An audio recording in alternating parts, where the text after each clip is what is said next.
Agora, Bruno, quando você estava citando os nomes, aí me veio à cabeça um dos membros do Partido Conservador aqui no Brasil, que era o Duque de Caxias, né?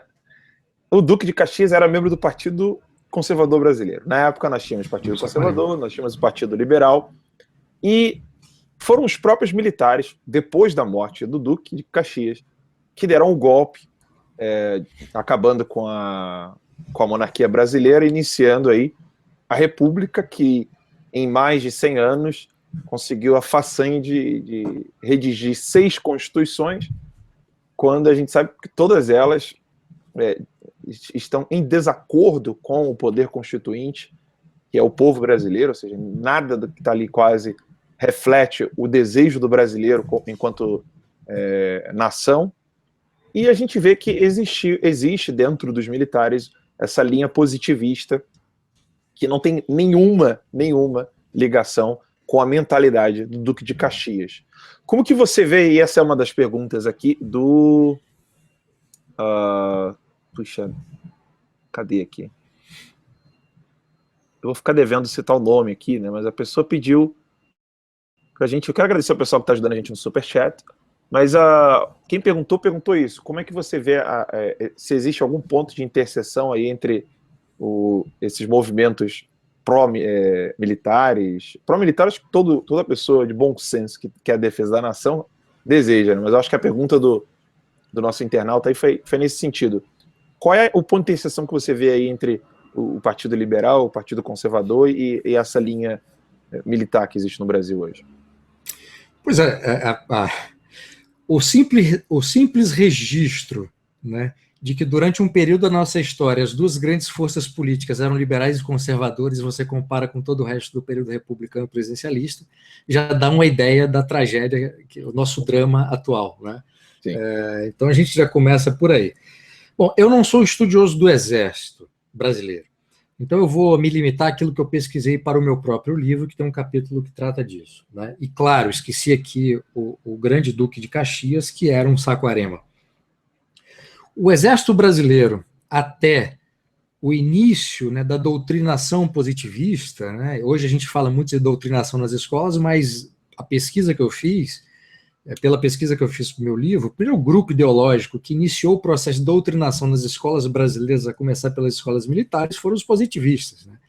E então a tradição intelectual dos militares brasileiros até então, né, até o século XIX, era uma tradição distinta. Eles não tinham esse elemento ideológico do positivismo como parte estrutural da sua pedagogia, né? Então você tinha militares que eram formados os militares eram formados sob aqueles princípios de autoridade, de ordem próprios, né, do militarismo, mas do ponto de vista político e ideológico, eles eram comprometidos, né, por escolhas individuais das forças políticas que existiam na época, né? Mas foi a partir do trabalho desses positivistas que a coisa começa a mudar.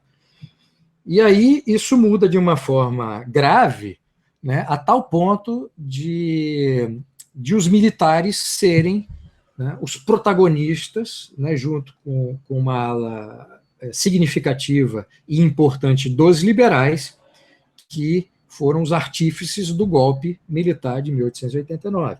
Então, quando se dá o golpe militar de 1889, que derrubou a monarquia, do ponto de vista de mentalidade, do ponto de vista ideológico, os militares já não eram os mesmos da época do Duque de Caxias. E isso causa um problema que talvez persista até hoje, e ficou muito evidente durante o início da vida republicana no Brasil, né, porque a vida republicana no Brasil, a história republicana presidencialista, ela começa com 2 ditaduras ou semiditaduras. Primeiro, o governo forte do Deodoro da Fonseca, e depois daquela figura infame chamada Floriano Peixoto, né? Então, quer dizer, a história da República Presidencialista ela já começa com a... Bom, preciso explicar o seguinte, a versão positivista que vingou no Brasil não era aquela visão pura do Augusto Conte, né? Ela foi, digamos assim, abrasileirada e misturada com uma série de coisas, que depois vai dar no Borges de Medeiros, que vai dar depois naquela Júlio de Castilhos, Borges de Medeiros e Getúlio Vargas, né? A tradição castilhista ali da política que foi bem sucedida durante muito tempo, da política gaúcha, e aquilo depois vai se expandir no projeto de Estado de Getúlio Vargas, né? Então você vê que há uma sequência, né, a partir dessa inoculação desse positivismo à brasileira, que primeiro vai fundamentar o golpe, depois vai ser fundamental no início da República e vai estabelecer uma certa natureza da própria aplicação, né? Agora, não sei se a pergunta ela vai até os dias de hoje, né? Mas em termos históricos, o que aconteceu, em resumo, foi isso. Sim.